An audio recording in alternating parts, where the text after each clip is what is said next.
मैं गोविंद अपटे, आप देख रहे हैं न्यू वर्ल्ड। सारे विश्व में, खास करके भारतवर्ष में, लोग भगवान परशुराम यह नाम जानते हैं, लेकिन भगवान परशुराम जी के बारे में कुछ नहीं जानते हैं, कुछ नहीं। दुखद बात यह है, वो जानना चाहते भी नहीं है। मैं आपको बता रहा हूं, भगवान परशुराम अवतार श्रृंखला में जो दशम अवतार बताए गए हैं, उसमें से छठवें अवतार और चिरंजीव अवतार है। चिरंजीव का माना होता है कि वो कल भी थे, वो आज भी है और कल भी रहेंगे और हमेशा रहेंगे। चिरंजीव जिनका अंत नहीं होता है, वो चिरंजीव अवतार भगवान परशुराम है। इनको कहा जाता है पूर्ण पुरुष पूर्णावतार।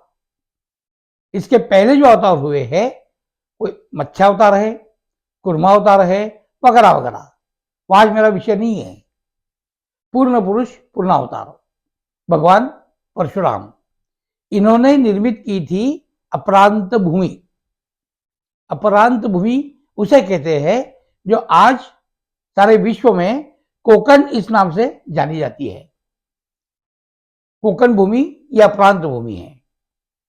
भगवान परशुराम जी के पिता जमदग्नि ऋषि एक बहुत तपस्वी, बहुत बड़े अवतारी थे। इनके पास इंद्र ने दी हुई एक गाय थी, गाय, जिसको जो भी आप कहोगे आपकी सारी इच्छाओं को पूर्तता कर दी थी। सहस्त्रार्जुन नाम का एक राजा अपने सैनिकों के साथ शिकार करने के लिए गया था, और वो जब आश्रम में पहुंचा तो जमदग्नि ऋषि ने उनका स्वागत किया और उनको भोजन के लिए आमंत्रित किया। जैसे ही सब लोग बैठ गए, सबके लिए बहुत बढ़िया भोजन, जिसको मराठी में पक्वान्न कहा जाता है, पंच पक्वान्न, 5 प्रकार के पक्वान्न से युक्त ऐसा भोजन सबके लिए परोसा गया। राजा बड़ा आश्चर्यचकित हुआ, इतने कम समय में इतना भोजन इतने सारे लोगों के लिए कैसे क्या बन गया। उन्होंने पूछने के पश्चात उनको पता चला इनके पास एक गाय है, जो गाय सारी इच्छाओं की पूर्तता करती है। उस गाय को पाने के लिए राजा ने इच्छा व्यक्त की। तब ऋषि जमदग्नि ऋषि ने कहा कि ये मैं दे नहीं सकता हूं, क्योंकि ये मुझे किसी ने दी हुई है, इंद्र ने दी हुई है। तो जिसने कुछ दिया है उनके अप्रोक्ष मैं और किसी को कैसे क्या दे दूं। बहरहाल वो कहानी लंबी है, उसको छोड़ देते हैं। उस गाय को पाने के लिए राजा ने हमला किया और जमदग्नि ऋषि को हत्या कर दी। हत्या करते समय उनपे 21 वार किए गए, 21 वार किए गए, उनकी हत्या हो गई। तब माता रेणुका अपने पुत्र को आवाज लगाती है। आवाज लगाते ही हिमालय में ध्यानमग्न भगवान परशुराम प्रकट हो जाते हैं और देखते हैं दृश्य क्या है, पिता की हत्या हो गई है। तब माता कहती है कि जो अधर्मी राजा है, जो धर्म के विरुद्ध काम करते हैं, जो अधर्म ही करते हैं, ऐसे राजाओं का विनाश करके धर्म का राज्य कायम करो। तब भगवान अपना परशु लेके निकलते हैं और 21 युद्ध करते हैं। 21 युद्ध, लड़ाई, 21। और समस्त भूमंडल पर जितने ऐसे राजा है जो अधर्मी हैं,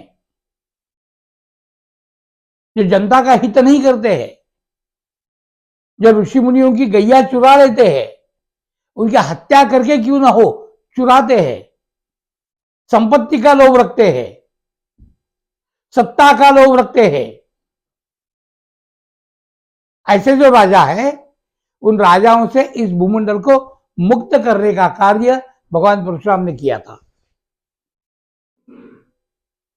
दुर्भाग्यवश इतिहास में यह कहा गया कि भगवान परशुराम ने सारे भूमंडल पर क्षत्रियों का नाश किया है। ये झूठ है, ये झूठ है, ये झूठ है। क्षत्रियों का नाश नहीं किया है।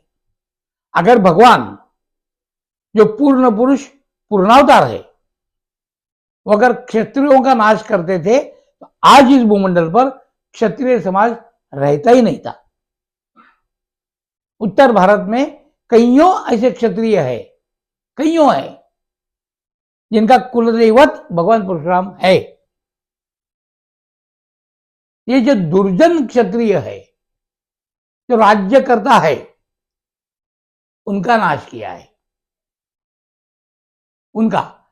इसे आज कहना चाहता हूं कि जो दुर्जन राज्य करता है, अपने आप को संभाल ले, बदल जाए, धर्म की राज मार्ग पर वापस आ जाए। कहीं दोबारा अगर उन्होंने परशु उठा लिया, मेरे पीछे है, मेरे पीछे बैठे हुए, उन्हीं की ताकत है जो मैं बात कर रहा हूं आपसे।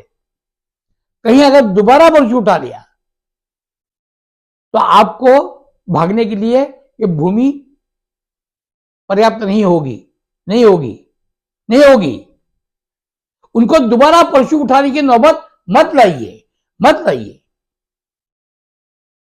सारी पृथ्वी का राज्य संपादन करने के बाद, सारे पृथ्वी का राज संपादन प्राप्त करने के बाद, पूरी पृथ्वी के राजा कौन है? अब भगवान परशुराम जी है, और कोई राजा नहीं है, कोई नहीं है। उसके बाद करते क्या है? उस पृथ्वी का दान कश्यप ऋषि को कर देते हैं। यह है ब्राह्मण। सारे पृथ्वी का राज्य प्राप्त कर लिया, यह है क्षत्रिय, और उसको दान कर दिया, यह है ब्राह्मण। इदम ब्राह्मम इदम क्षत्रम। ऐसी जो ताकत है वो है भगवान परशुराम, और मैं उनका शिष्य हूं। क्या वरदान दिया अपने शिष्यों को? भगवान ने अपने शिष्यों को वरदान क्या दिया है? जब तक हाथ में शस्त्र होगा, उनकी हार कभी नहीं हो सकती है। जब तक हाथ में शस्त्र है, हार हो नहीं सकती, असंभव। इसीलिए इसीलिए कर्ण को अपने रथ का पहिया जमीन में धसाकर शस्त्र नीचे रखने पे मजबूर किया, क्योंकि सारथी कृष्ण होने के बावजूद भी, याद रखना, दोबारा सुनना, सारथी कृष्ण होने के बावजूद भी लड़ने के लिए अगर अर्जुन खड़ा है तो कर्ण को हरा नहीं सकता है, क्योंकि भगवान परशुराम शिष्य है। शस्त्र नीचे रखने के लिए मजबूर कर दिया, उसके बाद उसका वध किया है। यह है भगवान परशुराम की ताकत।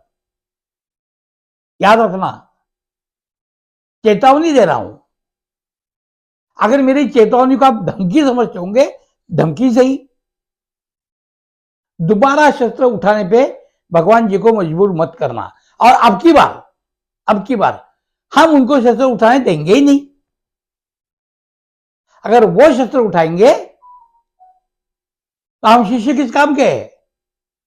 हम शस्त्र उठाएंगे, और जब तक हाथ में शस्त्र है,